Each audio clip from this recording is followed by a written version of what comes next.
Hey guys, Jenny PRD, registered dietitian and nutrition expert. Thanks so much for checking in. This video, I'm going to show you how to make black bean brownies using oatmeal. I'm going to make other brownies as well. Maybe I'll just make a whole brownie series for you.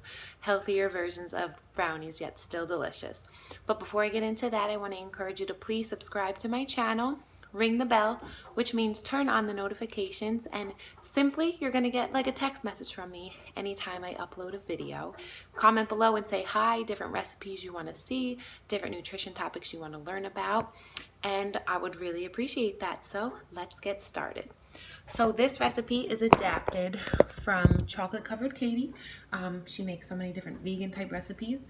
I don't follow a vegan diet, but I'm always looking for healthier alternatives to especially desserts involving chocolate.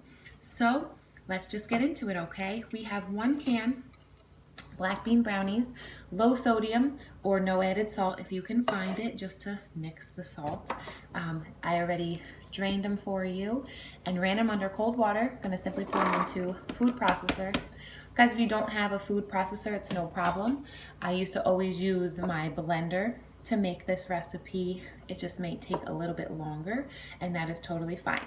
So a whole can black bean brownies, rinsed and drained, and then we're going to add half a cup of quick oats. So really delicious, great source of iron and fiber. Beans, great source of fiber and iron.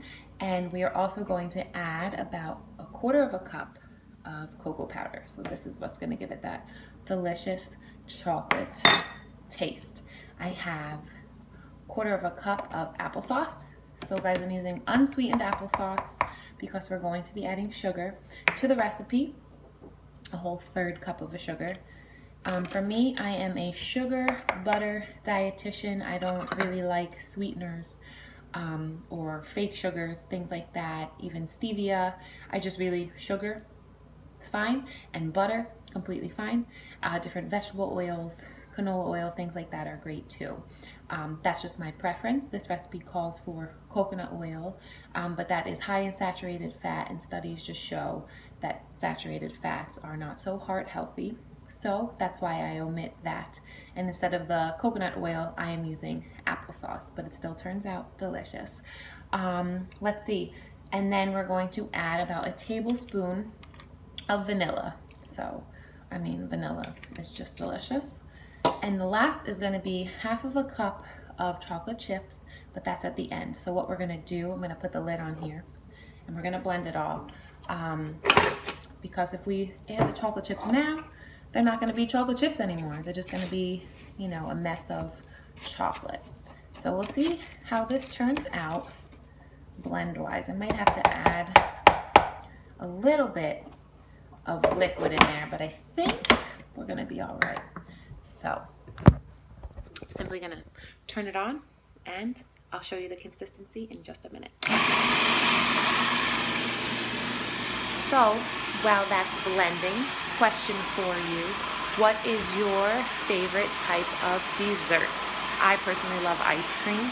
I'm looking for a good, healthy chocolate ice cream recipe, so I'll be working on that too, and maybe I can make a video about that. So let's check out how these are looking. Okay, guys, it looks fabulous already. And the best part, there's no eggs in this, right? So you could totally eat this batter if you wanted to. So guys, look at that. How delicious is that? Fabulous. So now I'm going to simply add 1/2 cup. Yes, this is a cup, but guys, I only filled it halfway. Chocolate chips. You can definitely add as many chocolate chips as you want. But we're gonna stir them in, and then we're gonna just add it to our prepared, what do I have, an 8x8, I think, baking dish. Is simply, you know, added cooking spray, and we're gonna bake it for 15 to 18 minutes at 350 degrees. And that's it. Move this over. Okay, good, you can see that pan. So this food processor is a wedding gift that I got from one of my best friends. And I didn't use it for like ever. The first thing I used it for was making baby food for my second. So I had it for, gosh, 5 years before I actually used it. What a goofball. Food processors are fabulous and really easy to clean. All this stuff is dishwasher safe. So guys, look at this batter. How delicious does that look? So again, just simply gonna mash it, spread it in here, and bake it for 15 to 18 minutes. Thank you so much for watching. Don't forget to say hi and comment below and subscribe to my channel and stay tuned for more videos.